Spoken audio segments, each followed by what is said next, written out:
how the body breaks down carbohydrates. He repeated ancient stories about TCI characters long since gone, and in the easy, confident manner that had attracted so many investors big and small, Malone mapped out where new fortunes awaited them.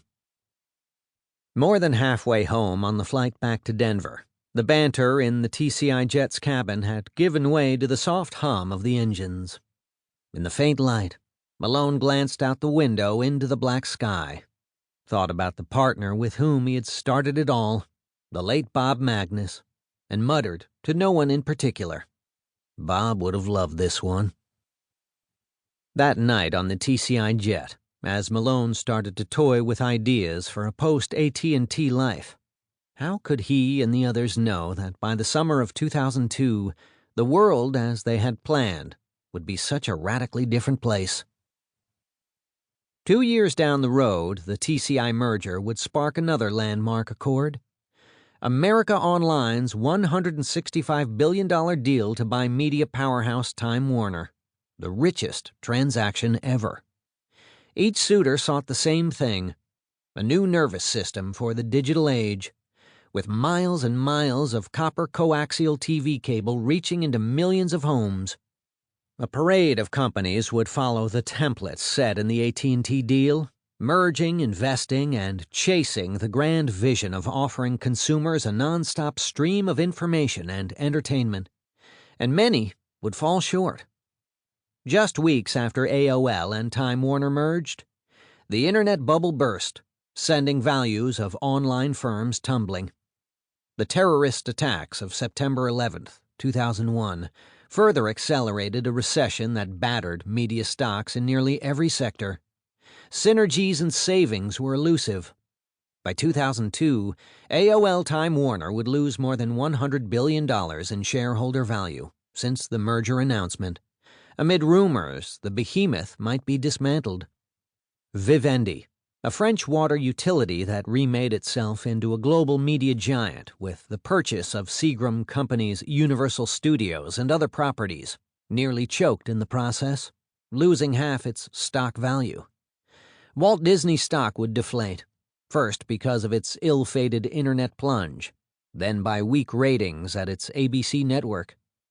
Hardly anyone was immune to the weak economy and morose ad market. And unthinkable as it was that evening for the TCI clan flying across the heartland, AT&T itself would cease to exist in a few short years.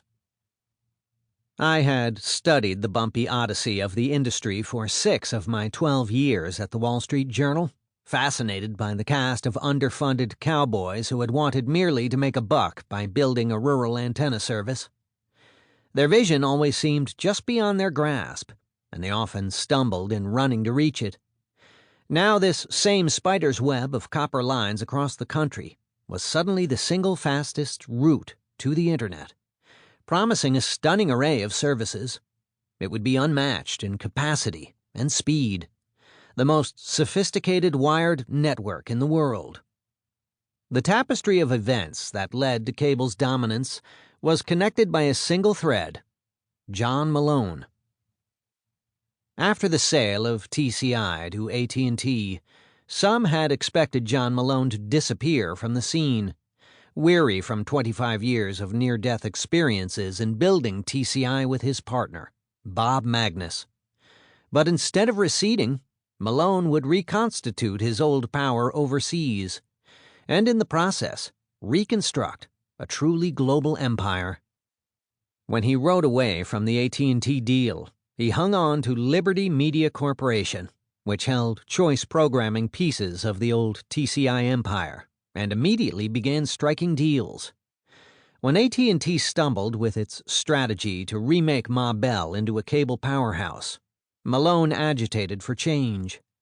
He stirred intrigue with his 4% stake in entertainment giant AOL Time Warner, sparking rumors that he and his old buddy Ted Turner might stage a takeover. And in the years that followed, Malone struck more deals, assembling a global cable operation, bigger than the realm he had built with Magnus. Why should it be any different now?